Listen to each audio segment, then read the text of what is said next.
Social Justice Goblin, welcome to the breakfast nook. We're in the breakfast nook. It's cold outside. So I want to show you something real quick. So, as you can see down here, there's a massive pile of coverless books. Well, so here's the deal. So I deal on Facebook a lot. I deal with a lot of the auctions and a lot of the bin sales on Facebook, and so I'm a known kind of collector who buys stuff off the Facebook groups. I'm always like, whenever there's an auction, I'm always buying something because I'm slowly building up my collection, and I'm like, ooh, I want that piece for my collection. That would look cool in my collection. But I'm pretty much so. So one of the Facebook dealers said, "Hey, I've got a bunch of colors book. You interested?" And I'm like, and then I decided to take a chance on it and got it. So it was like 2:30, and I picked up this huge stack of coverless books, and I was like, so then I was going through it and trying to figure out, okay, what do I want to read from this pile? What do I want to keep, and what do I want to get rid of? So now I've got this massive pile that I'm gonna sell probably for $1 a book. And at paying at $3 a book, I'll get probably back 100, and I'll end up in my collection with these highlights that came from that collection.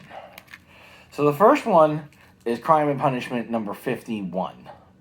So Crime and Punishment is a subset of Crime Doesn't Pay. It's more focused police stories, but they're more gangster stories, less. There was more theme to. There was a murder mystery, and there's more. I like it. Crime Doesn't Pay more than Crime and Punishment, but it's an enjoyable read. Then the next one on the list is Crime and Punishment number 46. So again, it focuses on the criminals. It has a cop as it's ghost telling the story. It's mid late, so just solid, good true crime. The next one I picked up was Coco number 22. So I have Coco number 24, and I loved it. It was some of the best funny animal I had ever read, and I really enjoyed it. This one not so much, mostly because it had a very racist cartoon in there, and that really just threw me off. And also some of the stories weren't as strong as the other Coco, but still the Super Mouse is worth the price of admission. The next one I picked up was an early issue of Crime and Punishment number 4, which is really early. Read it. It's long. It's mostly gangster stories, and the next one I picked up. This one took a little research to figure out which one it was. So this is Bambi. It's not in great shape. It's missing a tear and piece. But this is 4-color number 12. So this is really an early 4-color. This is like a highlight in my Disney collection. This is like, whoa, I got a nice highlight in my Disney collection now. I've got a Bambi story, and Bambi stories inspired manga, and that was the first. I was only 10 to say it was a Bambi story. So this has special meaning because this influenced one of my favorite manga artists. The next one I picked up was another Crime and Punishment, number 54. Standard fare, criminals getting caught doing bad deeds and getting caught. So this is actually Silver Age. This is from the 60s, and I like Sugar and Spice. Sugar and Spike. They're cute, funny babies. I've been reading their stories since I was a teenager, and since I was 13. And when I see a Sugar and Spice, I pick it up, and so I was like, I had to add this to my collection because it's cool. The next one on the series is Black Hawk 157. So this is Silver Age Black Hawk, published by DC Comics. It has some cool ads. I got some cool ads out of it that I got to post in my Facebook group. And it was a good read. It was... do I want to collect Black Hawk? No, but it's good to add a Blackhawks to the collection. So, Golden Age Batman is the 1950s Batman. This has Bat Hound in it, so that dates it to the Golden Age because they did away with the Bat Hound.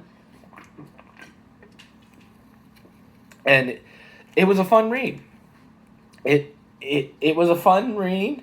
It focused more on criminals than evil supervillains and stuff that, the Batman's Rogue Gallery that it attacks. It was less focused on that, more focused on criminals.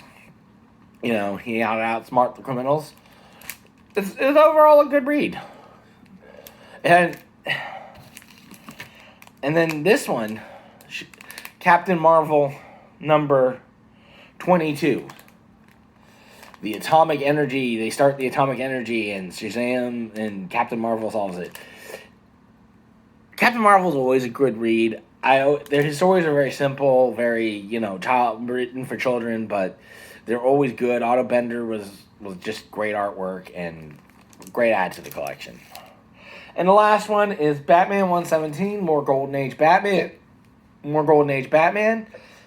This had the creepiest thing in the thing. It had Batman sharing a bedroom with Robin, with the beds shoved next to each other. It was creepy. And I talked about it in my Haze group, and and some agreed, some didn't agree. But let me show you. This had a crazy space alien story in it too. And Batman goes into space.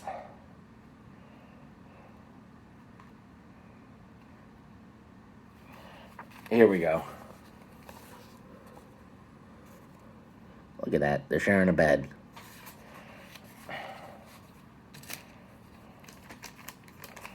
So, one of them is going to be donated to the Racist Museum. Some are just nice additions to the collection. But this is what I picked out of the cover list to keep. So, the rest, well, I'm going to sell them off. And I'm going to read some of them and then sell them off.